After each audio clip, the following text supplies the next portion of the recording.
नमस्कार। हम पहुँचे हैं आज गदपुरी टोल पर, लेकिन आज हमारा मकसद गदपुरी टोल पर गदपुरी मुद्दे को दिखाना नहीं, लेकिन एक अन्य मुद्दे के साथ हम पहुँचे हैं। हम पहुँचे यहाँ गदपुरी टोल से लगते हुए साथ में सैकड़ों एकड़ भूमि पर अवैध प्लाटिंग का काम शुरू किया गया है, जहाँ पर बाकायदा बताया जाता है कि यहाँ पर ये देख सकते हो आप, एक ज़मीन खोदकर रोड बनाने की तैयारी की गई है। और यहाँ बताया गया है कि यहाँ पर सैकड़ों की संख्या में पेड़ों को उखाड़कर उनकी बलि दी गई है, जो कि अपने आप में कानूनन जुर्म है। अब ये लोग कौन हैं जो यहाँ प्लॉटिंग कर रहे हैं, क्योंकि आपको यहाँ बता देते हैं हम कि ये तो तय है कि ये जो प्लॉटिंग की जा रही है ये पूरी तरह अवैध है, क्योंकि यहाँ पर हम आपको दिखाएंगे अपने सहयोगी से बोर्ड लगा दिया है। ये जिला नगर योजनाकार पलवल डीटीपी पलवल इन्फोर्समेंट ने ये बोर्ड लगाया है, और इसमें बाकायदा एक वैधानिक चेतावनी लिखी है, जिसमें लिखा है कि सर्वसाधारण को सूचित किया जाता है कि इस क्षेत्र को हरियाणा सरकार द्वारा शहरी क्षेत्र नियंत्रित क्षेत्र के अंतर्गत घोषित है, जिसमें किसी भी प्रकार का निर्माण करने, सड़कें बनाना, कॉलोनी विकसित करने से पहले निदेशक नगर तथा ग्राम आयोजना विभाग हरियाणा चंडीगढ़ की अनुमति ली जानी अनिवार्य है। यहाँ पर सरकार की मंजूरी के बिना कॉलोनी काटना या प्लाट बेचना, खरीदना, निर्माण करना कानूनन जुर्म है। यहाँ पर कॉलोनी काटने वालों व निर्माण करने वालों के खिलाफ नियम अनुसार सख्त कार्रवाई की जा रही है। अतः जनसाधारण को सूचित किया जाता है कि प्रॉपर्ट डीलरों के झांसे में ना आकर यहाँ प्लाट ना खरीदें, ना ही किसी प्रकार का निर्माण करें। प्लाट बेचने वालों व अवैध निर्माण करने वालों के खिलाफ नियम अनुसार कार्रवाई की जाएगी, जिसके तहत 3 साल की सज़ा का प्रावधान भी है। अधिक जानकारी हेतु कार्यालय जिला नगर योजनाकार पलवल, प्रथम स्थल शहरी विकास प्राधिकरण कार्यालय, सेक्टर 12, हथीन रोड, पलवल पर संपर्क करें। ये बाकायदा स्पष्ट शब्दों में लिखा हुआ है। अब इसमें मुद्दे की बात ये है कि जिन लोगों ने ये शुरुआत की, यहाँ जैसा कि लोगों का आरोप है कि सैकड़ों की संख्या में यहाँ पेड़ों की बलि दी गई है, पेड़ों को उखाड़ा गया है अपने इस मंसूबों को कामयाब करने के लिए। उन लोगों के खिलाफ जिला नगर योजनाकार डीटीपी पलवल ने क्या कार्रवाई की है, और ये जो प्लॉटिंग का काम यहाँ किया गया है ये कब तक रुका रहेगा, ये मुद्दे की बात है। क्योंकि अगर हम पीछे की अतीत की बात करें तो ये एक परंपरा रही है डीटीपी कार्यालय की। प्लॉटिंग शुरू होती है, अवैध प्लॉटिंग शुरू होती है, वहाँ पर कानूनी कार्रवाई होती हैं, कुछ मुकदमे दर्ज होते हैं, शुरुआती तौर पर तोड़फोड़ होती हैं, लेकिन धीरे धीरे वहाँ पर पक्के निर्माण हो जाते हैं, बाकायदा रजिस्ट्रियाँ हो जाती हैं, और देखते देखते वहाँ पर पूरी कॉलोनी विकसित हो जाती है, औद्योगिक प्लॉट विकसित हो जाते हैं। अब ये देखने वाली बात ये है कि जो इतने सख्त आदेश डीटीपी पलवल ने बाकायदा यहाँ बोर्ड लगाकर दर्शाया है, ये कब तक लागू रहता है। ये आज आप खाली मैदान देख रहे हैं, यहाँ पर रोड बनाने की प्रक्रिया शुरू जरूर की गई है, लेकिन शायद अब प्रशासन ने इस प्रक्रिया को रुकवा दिया गया है, क्योंकि ये बात तो हलचल मची और इस काम को रुकवाया गया। लेकिन बात देखने वाली यही है, ये काम कब तक रुका रहेगा। हम डीटीपी पलवल से मिलकर जानेंगे कि उन्होंने उन लोगों के खिलाफ क्या कानूनी कार्रवाई की है जिन्होंने ये प्रयास किया है, क्योंकि प्रयास करने के साथ ही उन्होंने कानून की उल्लंघना कर दी और उन पर एक कानूनी कार्रवाई बन जाती है। सर, गदपुरी टोल के पास में जो प्लॉटिंग हो रही है, तो वो आपने काम तो रुकवा दिया, लेकिन जिन्होंने काम शुरू किया उनके खिलाफ क्या कार्रवाई हुई है? गदपुरी टोल के पास जो नई प्लॉटिंग हुई है उस पर हमने 2 बार कार्रवाई की है। एक बार 20/5/2022 को, और दूसरी बार 31/5/2022 को। दोनों ही बार हमने वहाँ पे जो भी मिट्टी डाल के जो रोड बनाई जा रही थी उनको पूर्णतः से नष्ट कर दिया गया है। जहाँ तक रही जो लोग ये काम कर रहे हैं उनके अगेंस्ट कार्रवाई की बात, उनके अगेंस्ट हमने FIR भी भेजी हुई है।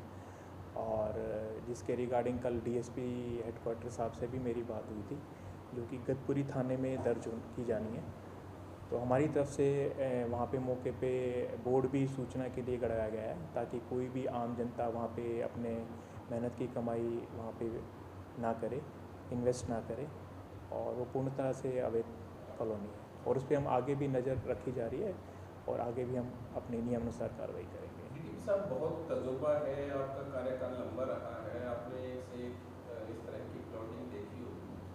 होता क्या है कि जब कहीं प्लॉटिंग होती है तो शुरुआती दौर में जो आपका डिपार्टमेंट है वो तोड़ कर देता है और रुकवा देता है, लेकिन बाद में वो बन जाती है। इसके पीछे क्या कारण है?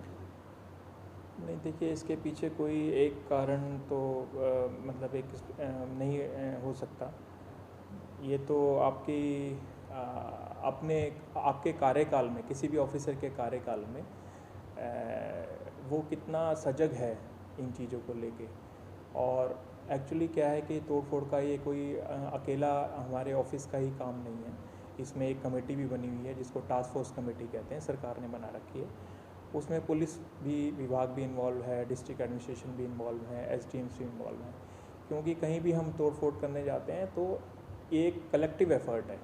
कुल बिना पुलिस के हमें कोई भी कहीं पे भी तोड़फोड़ करने आसान नहीं होता, क्योंकि वहाँ पे एजिटेशन होता है, हमारे साथ कई बार मिसबिहेव भी होता है मौके पे। तो एक कलेक्टिव एफर्ट है। तो अगर ये सभी विभाग साथ मिल के कार्रवाई करते हैं तो मेरे को नहीं लगता कि इस तरह की कोई अवैध कॉलोनी कहीं पर भी कट सकती है। तो इसमें सवाल ये पैदा होता है कि आखिरकार वो घुमा के जीत जाता है, सरकार हार जाती है, प्रशासन हार जाता है। नहीं, ऐसा नहीं है। ये आपका कहना ठीक नहीं है कि भूमाफिया जीत जाता है। मैंने जैसे कि कहा कि जैसे आप गदपुरी टोल वाली ही बात कर रहे हो, मैंने यहाँ पे 10 दिन के अंदर 2 बार कार्रवाई की है। तो अब इनकी हिम्मत नहीं हो रही कि वो दोबारा इस काम को शुरू करें। और मैं जैसे आपको पहले भी कहा है कि अगर वो दोबारा ऐसा कुछ करते हैं तो हम दोबारा पुनः कार्रवाई करेंगे अपनी पूरी क्षमता के साथ। आरोप ये भी है कि वहाँ कुछ पेड़ काटे गए हैं। नहीं, इसके बारे में मुझे जानकारी नहीं है। डीटीपी साहब, बहुत सारे लोगों के खिलाफ आपने एफआईआर की शिकायत पुलिस को दी होगी। कौन सी कंपनी है जो इसको प्लॉटिंग कर रही थी और कौन से डीलर हैं? इसमें देखिए, एक कंपनी नहीं है एक्चुअली। जो हमने एफआईआर रिकॉर्ड अनुसार जो मलकियत हमें मिली है रेवेन्यू के अनुसार, उसमें 2-3 कंपनीज़ हैं। उन सभी के अगेंस्ट हमने एफआईआर दर्ज करने के लिए भेजी है। और जो लोकल डीलर्स जो हमें पता लगे कि कौन लोग इन्वॉल्व हैं, उनके बाकायदा हमने नाम लिख के भेजे हैं। तो ये मान सकते हैं हम क्या ये आप पूरी तरह कटिबद्ध हैं कि इसमें आप प्लॉटिंग नहीं होने देंगे? देखिए, मैंने जैसा कहा कि ये कलेक्टिव एफर्ट है। मेरे अकेले के चाहने से अगर मैं वहाँ तोड़-फोड़ करूँगा तो मुझे पुलिस सपोर्ट भी चाहिए, ड्यूटी मजिस्ट्रेट भी चाहिए और भी डिस्ट्रिक्ट एडमिनिस्ट्रेशन का सपोर्ट चाहिए। तो जैसा मैंने कहा, ये कलेक्टिव एफर्ट है। इसमें कोई भी अकेला कोई भी एक सिंगल विभाग कार्रवाई नहीं कर सकता। अगर मैं कहूँ कि मैं आज जाके वहाँ तोड़-फोड़ करना चाहूँगा तो शायद वो पॉसिबल नहीं होगा, क्योंकि ये कलेक्टिव एफर्ट है। उसके लिए मुझे पहले परमिशन लेना पड़ेगा डीएम से, पुलिस विभाग का साथ लेना पड़ेगा, तब जाके मौके पे तोड़-फोड़। इसका मतलब ये है, अगर जो पूरी कमेटी है उसमें एक विभाग भी अगर आपको सपोर्ट नहीं करता है तो वो अपने मंसूबों में कामयाब हो जाएंगे?